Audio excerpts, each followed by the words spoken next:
That's a McDonald's gift card. It's got about $10 on it, so you're welcome to it. Yeah. God bless you. You too. You bet.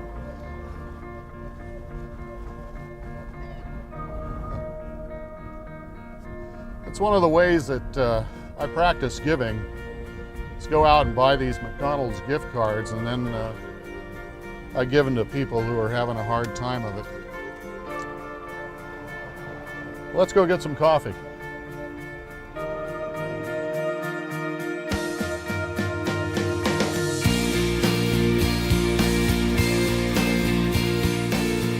You know, that's the thing about practicing generosity. I mean, if you do it, then you don't have money for other things like going to Starbucks. Because I gave that money to that homeless guy, and that I do that kind of on a regular basis, then I don't have money for other things like Starbucks, which could be considered something of a crisis, you know, because Starbucks, for me, is what makes life worth living. Now, Jeff Hoffmeyer thinks Pete's is better than Starbucks. That's incomprehensible to me. I mean, is Pete's better than Starbucks? Anyway, Starbucks is just one of those wonderful things in life. And I don't mean Starbucks once in a while. Starbucks every single day. And not just once every single day, but twice every single day. Once in the morning, once in the afternoon. And if you can't have that, why is life even worth living? You know, Malachi, in that book, God says, put me to the test on this. Give, practice generosity, and see if I don't open up the windows of heaven and pour out a blessing beyond your wildest dreams.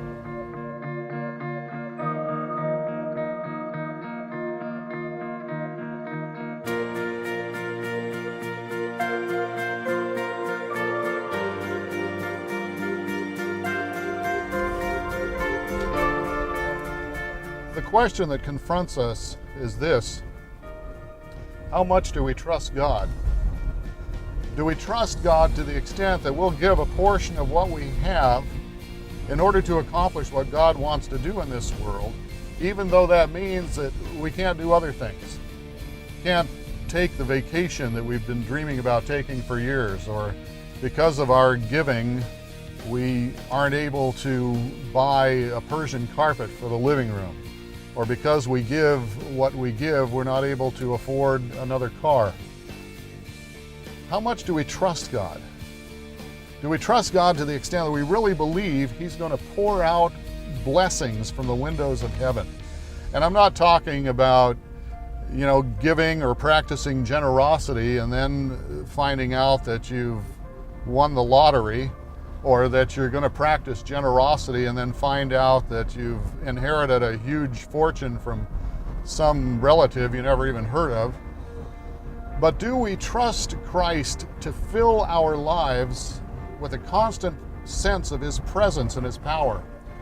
Do we trust God to take anything and everything that happens to us, even things that are really bad, and to override those, to twist those so that they accomplish the good that He wants to do in our lives?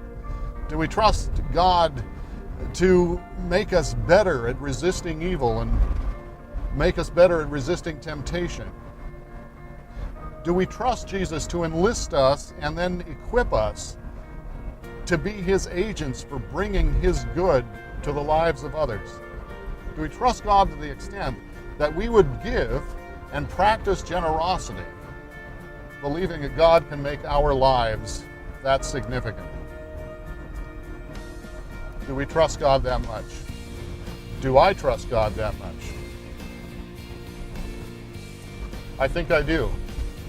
And that's why we're driving away from Starbucks today, because I'm doing that, but I'm doing that with the conviction that even though I'm going without Starbucks, and I probably won't get there more than once a week, that God can still make life rich and significant.